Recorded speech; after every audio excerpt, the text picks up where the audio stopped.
Një ditë pasi ish ministri i shëndetësisë, Ilir Beqaj u lirua nga burgu dhe kaloi në arrest shtëpie, drejtori i ri operatorit të blerjeve të përqendruara OPP, Jonait Byzyri, i dërgoi peshqeshin e qeverisë.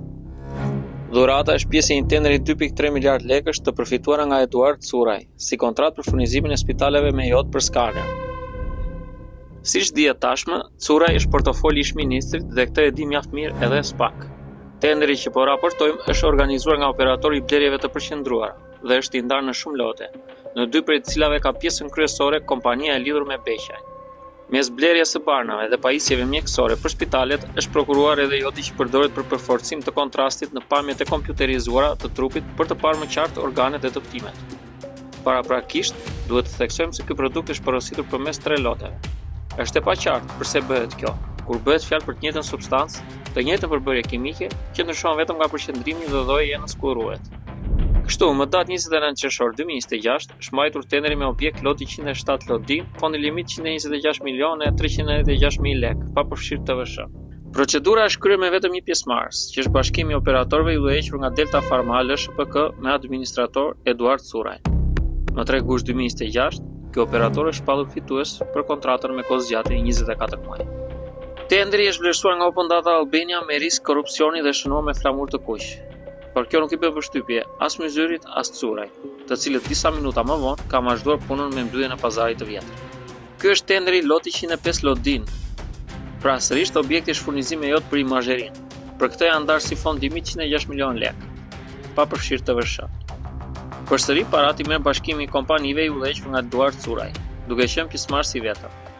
Pazari pastër dhe mungesë konkurrence në të dyja lotet.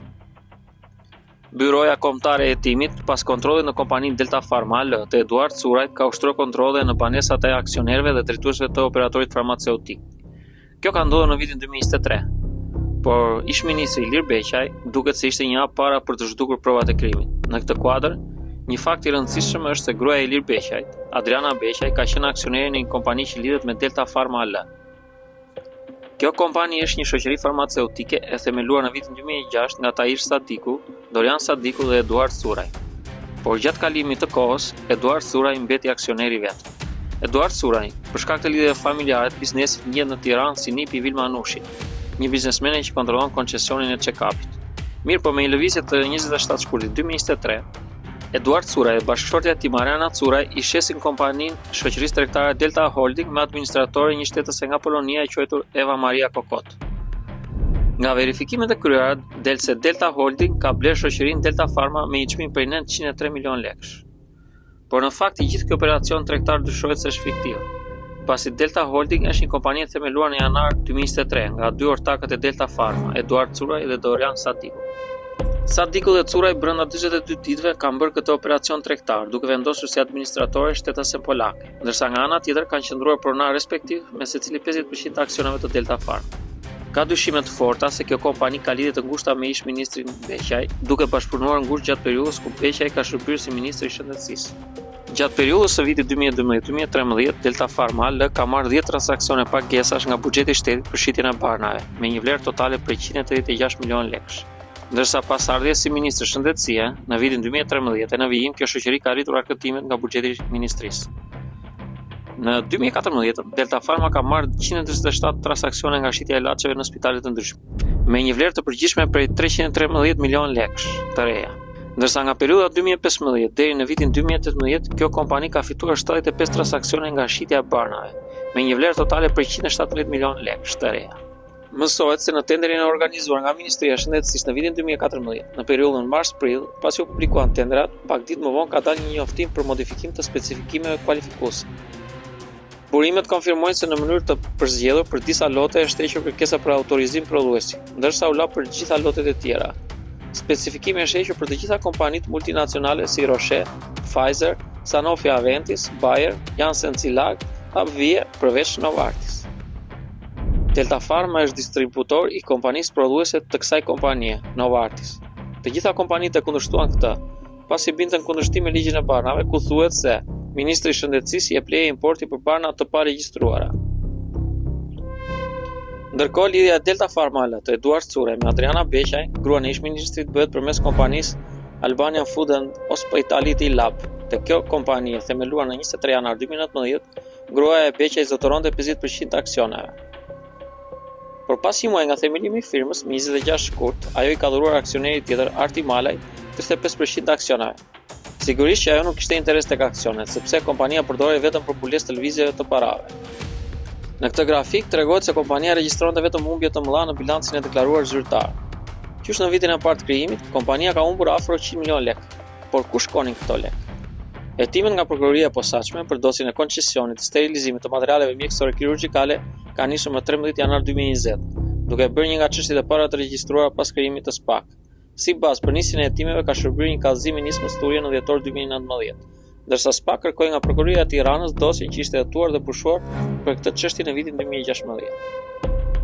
Menjëherë pas nisjes së hetimeve, Beqaj bëri fshirje të gjurmëve.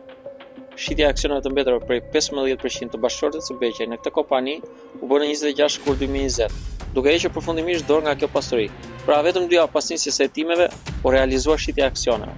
Ortaki i vetëm i kompanisë Albanian Food and Hospitality Lab mbetet Arti Malaj, zotërues 100% i kapitalit. Këtu del në skenë dhe biznesmeni Delta Pharma Eduard Curaj. Një vit pasi Arti Malaj mori shumicën e aksioneve, më 12 gusht 2021 vendos të shes 100% të aksioneve në favor të Eduard Curajve, kundrejt çmimit 100.000 lekë. Përfituesi fundor i kompanisë që themeloi Adriana Beqaj është edhe sot Eduard Curaj, biznesmeni pronar i kompanisë farmaceutike. Beqaj ka rezultuar i përfshirë edhe në aferën e koncesioneve të check-upit të Vilmanushit. Por si janë lidhur këto biznese me njëri tjetrin? Gjatë kohës që ka qenë ministër, Beqaj i ka dhënë $1.7 milion Vilmanushit për punë të pakryer në koncesionin e check-upit. Edhe Yusuf Berberi me pjesën e tortës. Ndarja e tenderave të shëndetësisë nga ana e drejtorit të ri të operatorit të blerjeve të përqendruara, Jonait Myzyri, është kthyer aptazi në shpërndarje parash në tavolinë. Këtë nuk e tregon vetëm fakti se i njëjti produkt u ndan në lote pa qenë domosdoshme, por ka shkelje të hapur të ligjit për prokurimin publik dhe ligjin për mbrojtjen e konkurrencës. Disa orë pasi kompania Eduard Curaj mori 2 lotet e jodit për skaner, është zhvilluar edhe tenderi i tretë për këtë produkt. Tenderi me objekt loti 94 Lodin e ka fondi limit 66 milion lekë pa TVSH.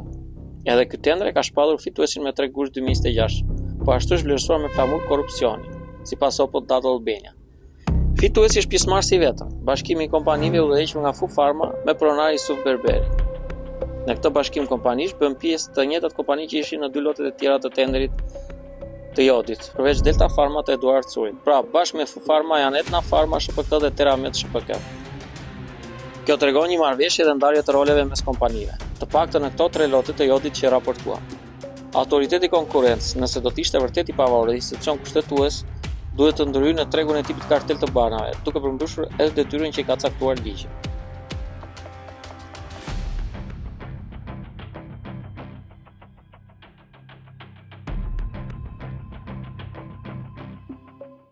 Ju pëlqeu kjo video? Atëherë bashkohuni me ne. Na ndiqni në Instagram, Facebook dhe TikTok dhe bëni subscribe në YouTube. Klikoni like dhe share dhe aktivizoni njoftimet për të mos humbur asnjë video të re. Faleminderit për mbështetjen.